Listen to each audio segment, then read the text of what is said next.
नमस्कार मित्रांनो, आजच्या व्हिडिओत तुम्हाला मी एमएसटी सीडी 2025 ची एक्झाम झाल्यानंतर जी मित्रांनो इंजिनिअरिंग ऍडमिशन प्रोसेस आहे त्यामधील मित्रांनो जे cap round 1, cap round 2, cap round 3 आणि कॅप राउंड 4 याचं मित्रांनो पूर्णपणे डिटेल शेड्यूल सांगणार आहे। त्यामुळे मित्रांनो व्हिडिओ शेवटपर्यंत नक्कीच पहा। चला तर मित्रांनो थोडा सुद्धा वेळ न घालता आपण डायरेक्टली व्हिडिओला सुरुवात करा। मला माहिती आहे मित्रांनो तुमचं कॅप राउंडचं रजिस्ट्रेशन, डॉक्युमेंट व्हेरिफिकेशन ह्या सर्व गोष्टी झालेल्या असतील आणि मित्रांनो तुम्हाला प्रोव्हिजनल मेरिट लिस्टची, फायनल मेरिट लिस्टची जर तारीख माहिती असेल तुम्हाला मी सांगून देतो। आपली प्रोव्हिजनल मेरिट लिस्ट मित्रांनो तुम्हाला 18 तारखेला पाहायला मिळणार आहे, 18 जुलैला। आणि मित्रांनो तुमची त्यानंतर जर तुमच्या त्यामध्ये काही मिस्टेक वगैरे असतील तर मित्रांनो तुम्हाला त्यामध्ये त्याची दुरुस्ती करण्यासाठी तुम्हाला 2 दिवस देण्यात येणार आहेत। आणि मित्रांनो तुमची फायनल मेरिट लिस्ट मित्रांनो 24 जुलैला मित्रांनो तुम्हाला पाहायला मिळणार आहे। आता मित्रांनो याच्यानंतरचं शेड्यूल कशा प्रकारे असणार आहे ते तुम्हाला मी सांगून देतो। आता मित्रांनो 24 जुलै नंतर आपला कॅप राउंड 1 स्टार्ट होणार आहे मित्रांनो आपल्या 25 जुलैला। म्हणजे मित्रांनो तुम्हाला 25 जुलैला सीट मॅट्रिक्स जाहीर झालेलं पाहायला मिळेल, ज्यामध्ये तुम्हाला समजेल तुम्हाला कोणत्या कॉलेजमध्ये किती इंटेक आहे, कोणत्या कास्टसाठी किती जागा आहेत, ह्या सर्व गोष्टी मित्रांनो तुम्हाला 25 जुलैला पाहायला मिळेल। आणि आता मित्रांनो सर्वात महत्त्वाचा पॉईंट म्हणजे कॉलेज लिस्ट वगैरे कधी अपलोड करायची असते तो गोष्ट म्हणजे मित्रांनो तुम्हाला मी सांगतो ऑप्शन फॉर्म फिलिंग।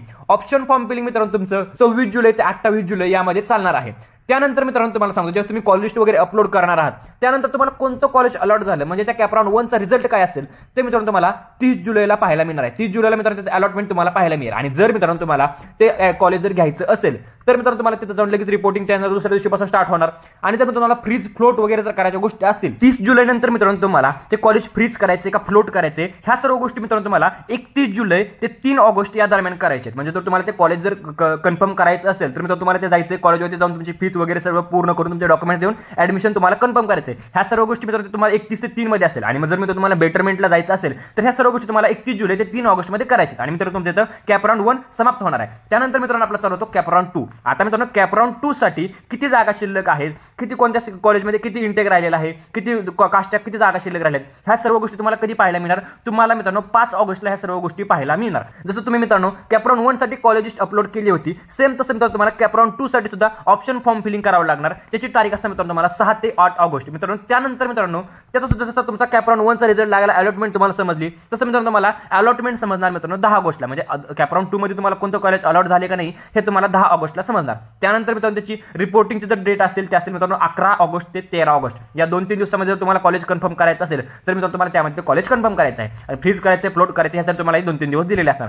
त्यानंतर मित्रांनो तुम्हाला मी सांगतो सर्वात महत्त्वाचं तुमचं कॉलेज कधी स्टार्ट होणार आहे। मित्रांनो तुम्हाला काय वाटतं की 4 कॅप राउंड झाल्यानंतर तुमचं कॉलेज स्टार्ट होतं, परंतु असं नाही मित्रांनो 2 कॅप राउंड झाल्यानंतर मित्रांनो तुमचं कॉलेज स्टार्ट होणार। म्हणजे तुमचं मित्रांनो कॉलेज 14 ऑगस्ट किंवा 15 ऑगस्टला चालू होणार। ज्यांचं मित्रांनो ऍडमिशन झाले त्यांचं मित्रांनो कॉलेज स्टार्ट झालेलं असेल, परंतु ज्यांचं ऍडमिशन नाहीये त्यांनी तुम्हाला कॅप राउंड 3 साठी जायचं, कॅप राउंड 4 साठी जायचं। आता आपण पाहूया कॅप राउंड 3 चं शेड्यूल। मित्रांनो सेम तुम्हाला समजणार कॅप राउंड 3 साठी किती वॅकन्सी राहिल्या आहेत, कोणत्या कॉलेजमध्ये किती जागा शिल्लक आहेत हे तुम्हाला 14 ऑगस्टला पाहायला मिळणार। त्यानंतर मित्रांनो तुम्हाला सेम जशी प्रोसेस होती आपली ऑप्शन फॉर्म वगैरे फिल करून वगैरे तुम्हाला अलॉटमेंट मित्रांनो तुम्हाला 19 ऑगस्टला पाहायला मिळेल। म्हणजे 19 ऑगस्टला तुम्हाला समजेल की तुम्हाला कॅप राउंड 3 मध्ये कोणतं कॉलेज लागले।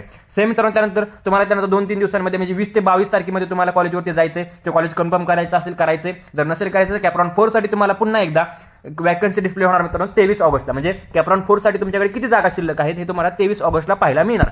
सेम त्यानंतर तुम्हाला ऑप्शन फॉर्म फिलिंग सर्व गोष्टी करायच्या, त्याचा रिझल्ट मित्रांनो कोणतं कॉलेज लागले का नाही कॅप राउंड 4 मध्ये हे पाहण्यासाठी तुम्हाला मित्रांनो 28 ऑगस्टला ते तुम्हाला दिसणार। त्यानंतर मित्रांनो तुम्हाला सेम रिपोर्टिंग करायचं, कॉलेजवरती जायचं, त्या 2-3 दिवसांमध्ये ते कॉलेज कन्फर्म करायचे की नाही ह्या गोष्टी तुम्हाला 29 ते 31 ऑगस्ट पर्यंत करायच्या। म्हणजे जवळपास तुम्हाला 31 ऑगस्ट पर्यंत तुमची मित्रांनो सर्व जी कॅप राउंडची जी ऍडमिशनची प्रोसेस असेल ती मित्रांनो कंप्लीट होईल। मित्रांनो एक अप्रॉक्सिमेटली डाटा होता, हा काही कन्फर्म नाही अजून सीईटी सेलने ऑफिशियली मित्रांनो अनाउन्समेंट केली नाहीये। जेव्हा सीईटी सेल मित्रांनो ऑफिशियल अनाउन्समेंट करेल त्यावेळेस मित्रांनो आपल्या चॅनलवरती व्हिडिओ नक्कीच येईल। तोपर्यंत मित्रांनो तुम्ही अशा प्रकारे एक अंदाजे मित्रांनो हा डाटा तुम्ही धरून चाला, अशा प्रकारे डेट्स असतील, अशा प्रकारे प्रोसेस असणार आहे। ह्यातून तुम्हाला थोडीफार आयडिया आलेली असेल। मित्रांनो व्हिडिओ कसा वाटला कमेंट करून नक्कीच सांगा, व्हिडिओ लाईक करा, चॅनलला सबस्क्राइब करा। व्हिडिओ बघितल्याबद्दल धन्यवाद।